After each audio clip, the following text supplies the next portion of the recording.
Welcome to the fourth session of the Zeta course. Part 1. Cognitive bias. How biased are we in our thinking? There are many ways humans can be biased. Here's a well-known one called confirmation bias.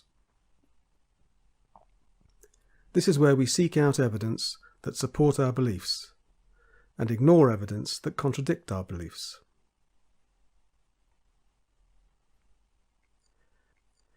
This saying just about sums up the current session.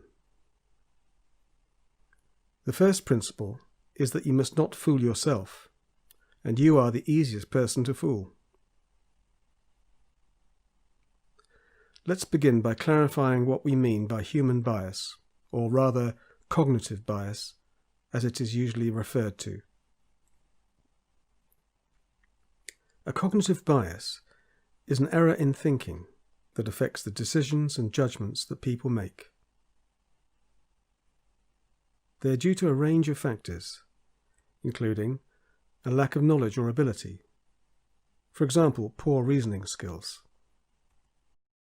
Emotion. Our feelings affect the way we think. Tribalism. Our in-group has a powerful influence over us. Limitations of the brain. For example, distorted memories and perceptions. Hundreds of biases have been identified through research.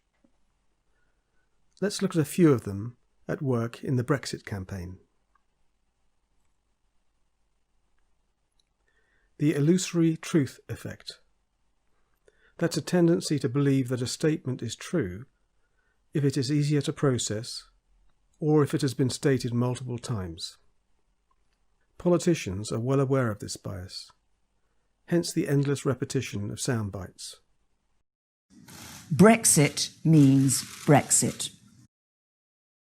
I was the one that coined the phrase, no deal is better than a bad deal. And I have always said, no deal is better than a bad deal.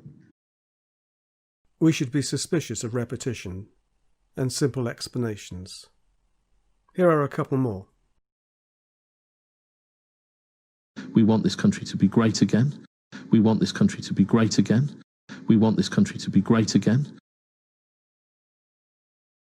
This last clip is also an example of another Brexit bias known as rosy retrospection. It's judging the past more positively than the present.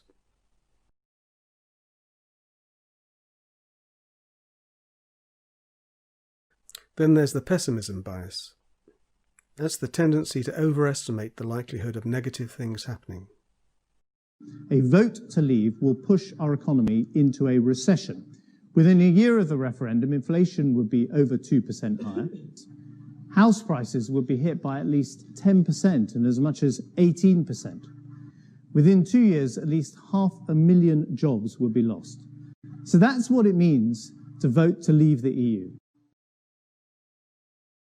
Let me be clear. Leaving Europe would threaten our economic and our national security. Those who want to leave Europe cannot tell you if British businesses would be able to access Europe's free trade single market, or if working people's jobs are safe, or how much prices would rise. All they're offering is a risk at a time of uncertainty, a leap in the dark. In calling for a referendum, David Cameron also demonstrated the normalcy bias. That's the refusal to plan for a disaster which has never happened before.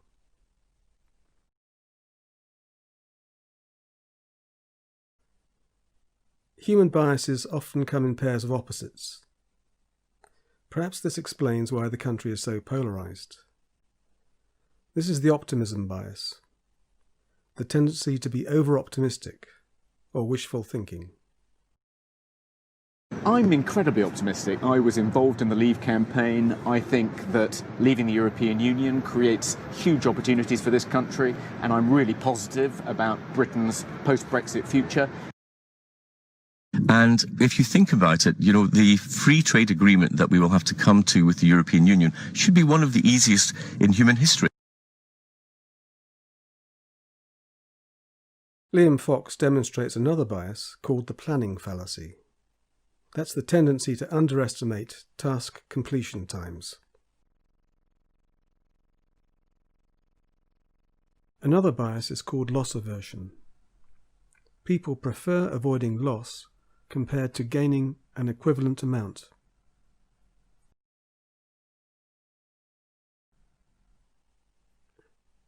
Losing £10 is felt twice as strongly as gaining £10. Remainers fear that we may lose after Brexit. We import a huge amount from the EU. Cheese, for example.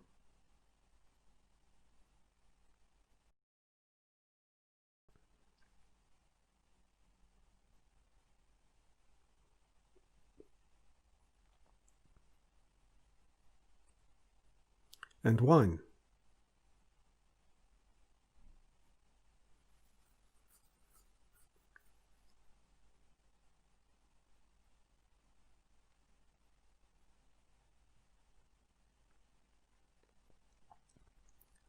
Perhaps you will be happy to replace French wine and Prosecco with New Zealand wine. Tim Robbins thinks so.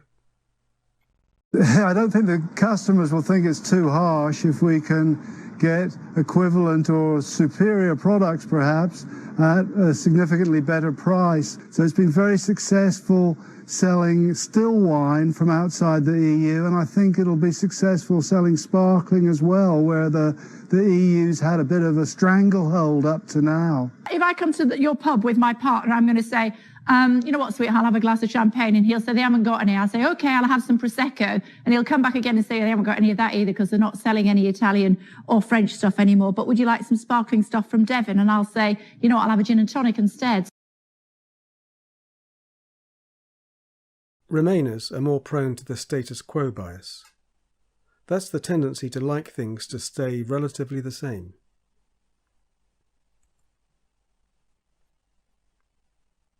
Here's another bias, the bandwagon effect, or groupthink, or the in-group bias. The desire to agree with other members of our group. You shut down our parliament! We'll shut down your streets! Motley broke the law! Why don't you care? Motley broke the law! Why don't you care? It's so easy to live in a bubble. A related bias is stereotyping, expecting all group members to have the same characteristics.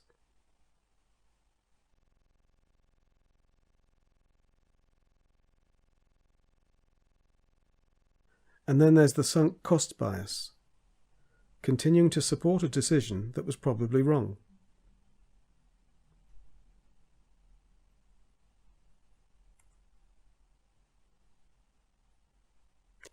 And finally, the bias blind spot.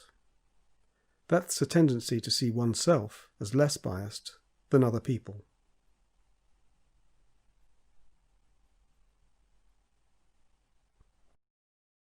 Try the quiz that follows. There are also some issues for discussion.